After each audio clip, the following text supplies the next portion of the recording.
In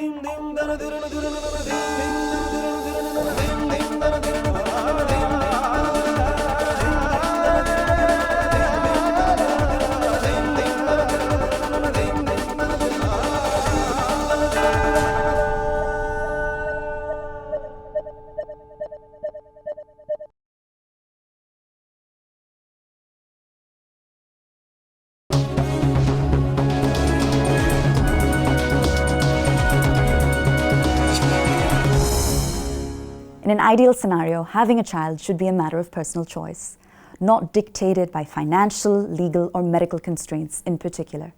But in scenarios such as these, it is fertility treatments that have come to the rescue of countless couples without children, enabling them to experience the joy of parenthood. Which is not to say that fertility treatments don't come with their fair share of mental, physical, and psychological challenges. So to tackle fertility from a 360-degree perspective, fortunately we're joined by a panel of subject matter experts. Please allow me to introduce them. We have with us the Medical Director of Nova IVF Fertility, Dr. Manish Banker. Medical Director of Motherhood, Women and Children's Hospital, Dr. Mridubashni Govindarajan. Scientific Director, Embryology and Troubleshooting, Aveya IVF and Fertility Center, Rishina Bansal. Author, psychiatrist and founder of Mind Temple, Dr. Anjali Chabria. Dr. Banker, I'd love to start with you. Now, research indicates that upwards of 25 million couples actively trying to conceive in this country are falling victim to infertility. So what are the leading causes and to what extent is lifestyle choice to blame?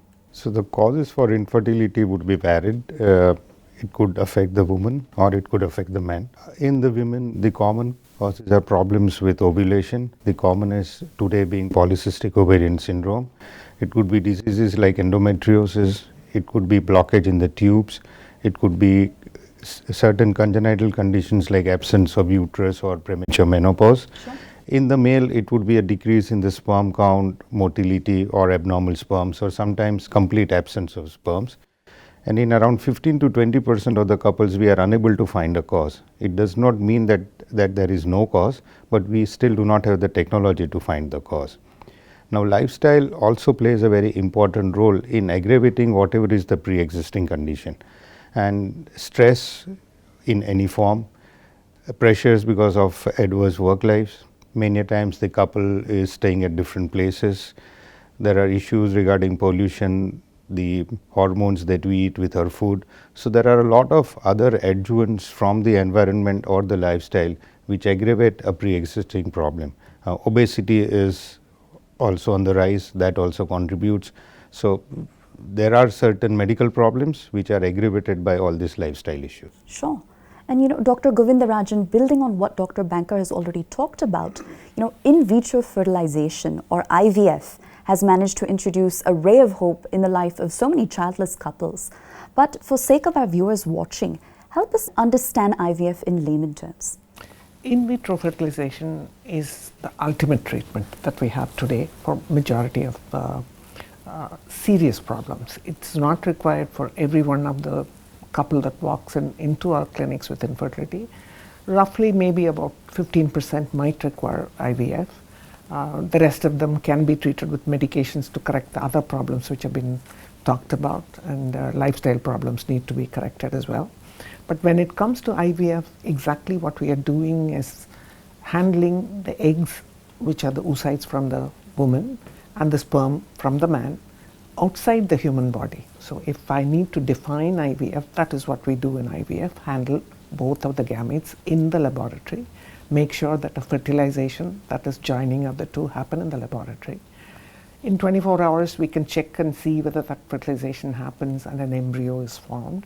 It's actually a very dramatic event, and I go back about 3 or 4 decades in this field, and it was a big thing to see a live cell under a microscope, one single cell which has 2 nuclei, one representing the father, the other representing the mother, which is a whole human being as a single cell under a microscope.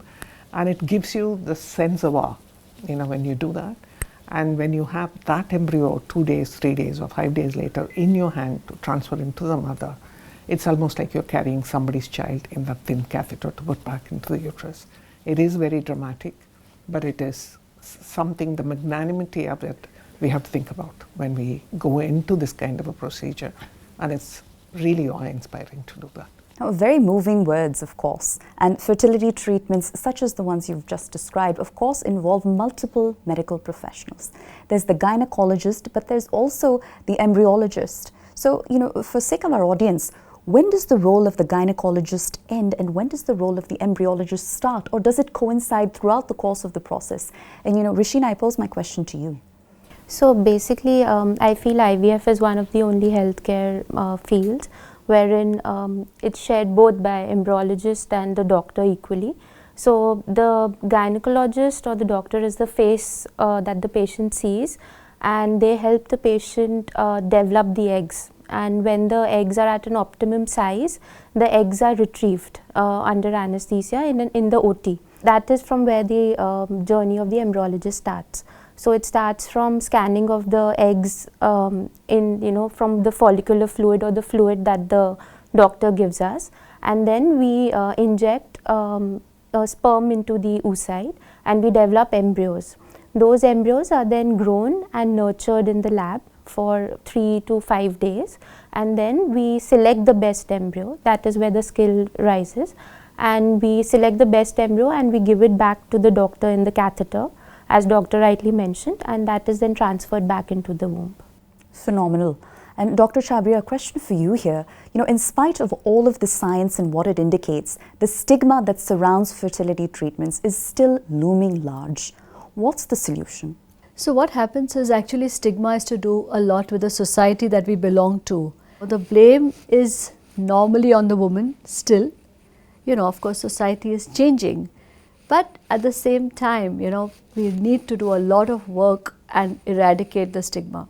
Essentially, research indicates that as a result of lifestyle choices, this next generation of future parents has sort of experienced a sharp decline in male sperm count. So to what extent can that shape or impact the likelihood of a healthy pregnancy? So I think two things have happened in the last couple of decades. One, our understanding of male fertility or the requirement of sperms has improved. And if you look at the definition of what is supposed to be a normal sperm count, when we studied in medical school, it was supposed to be 60 million per ml. Sure. Now it has been brought down to 15 million. So even as a medical person, we have understood that what was supposed to be abnormal 10 years back is not abnormal today. So certain decline is acceptable. Having said that, lifestyle also plays a role. I mean, unhealthy working hours, unhealthy eating foods, you have pollutants, adulteration in food. So all these keep on adding to the quality of sperms that you eventually produce. And an additional factor is the pressure which leads to performance anxiety. And when you tell a couple that this is your fertile period and you should try in this week, they are simply unable to have sex in that week. So all this adds up to the pressure on the man to perform on that particular day, coupled with the fact that there is also a decline in his potential to conceive. Well, let's talk about the woman for a moment here. Now, there's so much talk about reversing menopause and rejuvenating one's ovaries, for example. How much credibility is there to these medical claims? That's a fascinating subject, but there are a lot of things that are being tried. But to talk about the exact facts that we know, a woman is born with about 1 million eggs. By the time she reaches menopause, it's down to about 400. That's how many eggs which are lost every cycle of her menstrual life. Sure. And there's nothing that can stop it. There's nothing that can stop it. Rejuvenating it, if you have something in the well, you can get it in the bucket. But if there's nothing in the well, if your primary follicles have totally declined and nothing in the well, nothing you inject in the ovary is going to make that much of a difference. If you have dormant follicles, there is a possibility of waking them up.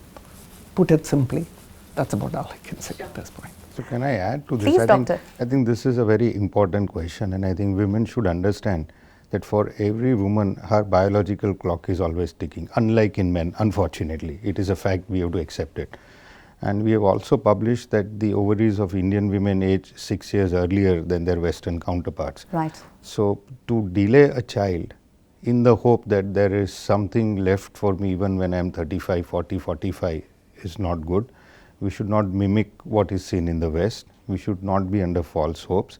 we should accept reality, and if there is a doubt, get simple tests done, a scan to look at the follicles in the ovary and a blood test called AMH, which will tell you where you stand in this biological decline, and that should help you in taking a decision on how soon to have a child. And Rishina, coming to you now, freezing one's eggs is becoming an increasingly popular option, particularly among urban working women. You know, as a medical professional, is this an alternative that you endorse? So, freezing eggs is an option for women who want to delay pregnancy, maybe because of their careers or because of late marriages, which is really common now. It is the technique, I would like to say, is no longer experimental. The flip side is that you can only freeze a certain number of eggs, and nobody can guarantee whether those eggs will yield a child later on, whether you will need more eggs or not. And the best part about freezing one's eggs is that you still have a chance of conceiving a child with your own genetic material. So there is a flip side and a merit to it as well. Now, surrogacy, Dr. Chabria, is becoming increasingly popular amongst a community of single parents, amongst the celebrity community, for example. But, you know, the complexities from an ethical perspective and a medical perspective and a legal perspective are very real. So, you know, how do you respond to patients in that scenario who are potentially considering surrogacy? Of course, people want to look at all options. You know, earlier these options were not available. Today people want to look at options. Now, who are these surrogate mothers in India? Why are they choosing to be surrogate mothers? Is it that they only want money and that's why they're doing it? Are they being forced to do it? You know, so there are a lot of ethical issues over there too. And of course, many a times, you know, of course, people only come to a psychiatrist when there are complications. You know, so okay, now I'm carrying someone else's baby, but now I'm attached to this child. I don't want to give it away. You know, and then who is the real parent? What happens to the child later? What are you going to tell him or her? You know, so there are lots and lots of issues. In each case, it's different. You know, so one has to look at a lot of these things before you look at these options as easy options.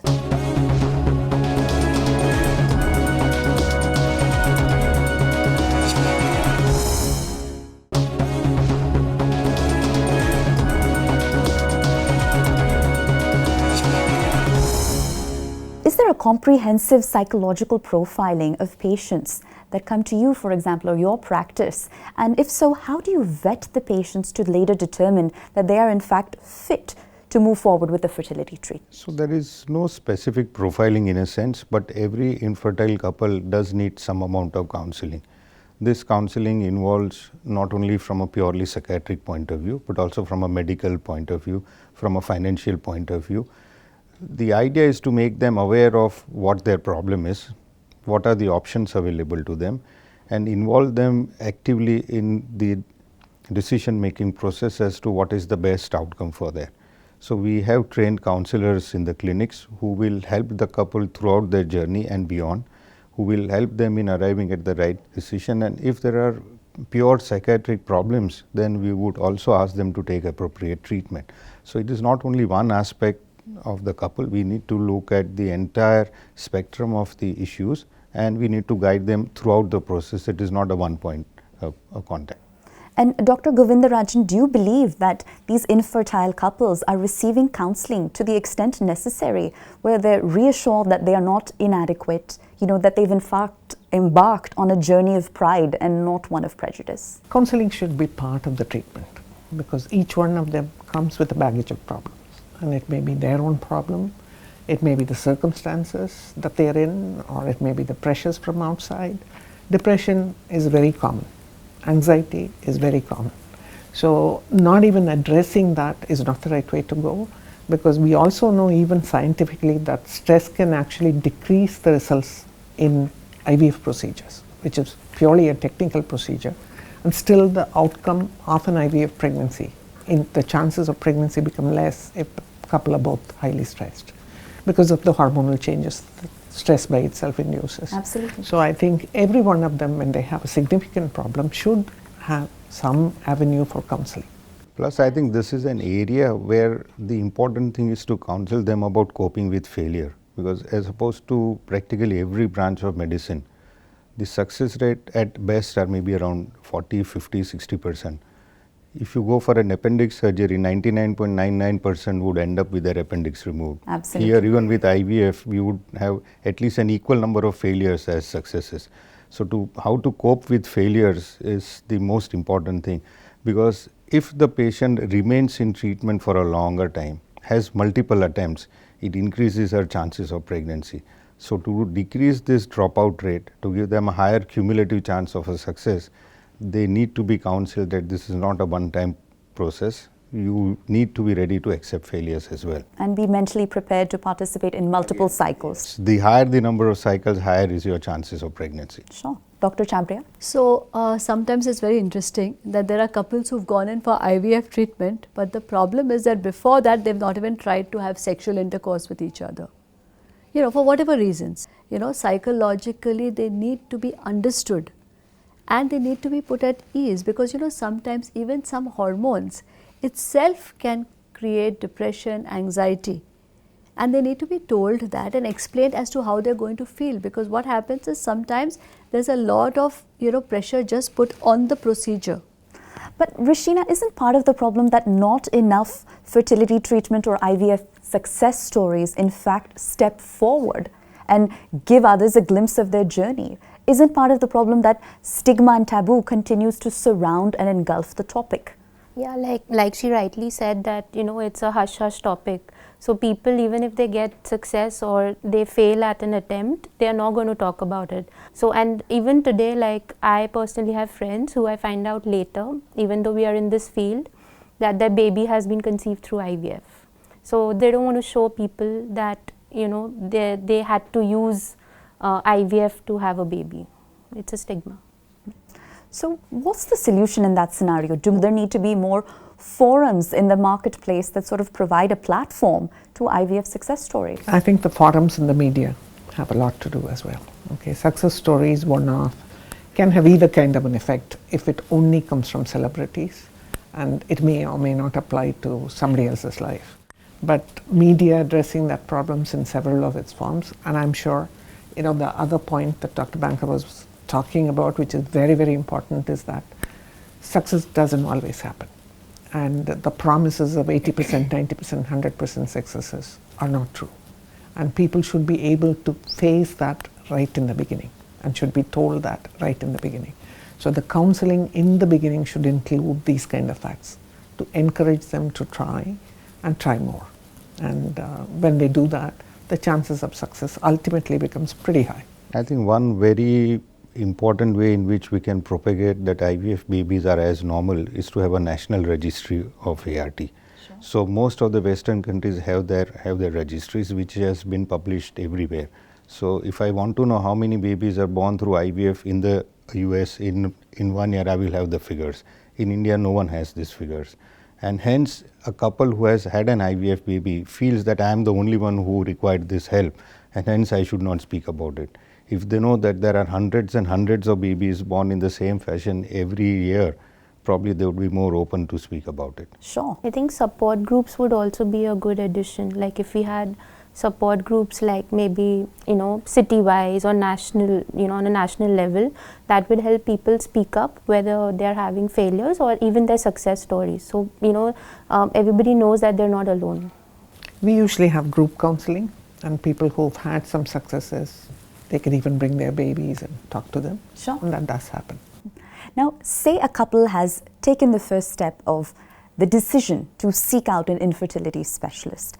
It doesn't change the fact that between all the advertising and the literature that's available and the social media pushes, it's still extremely daunting. So how does someone sort of comb through the clutter to go about identifying the infertility specialist that's right for them?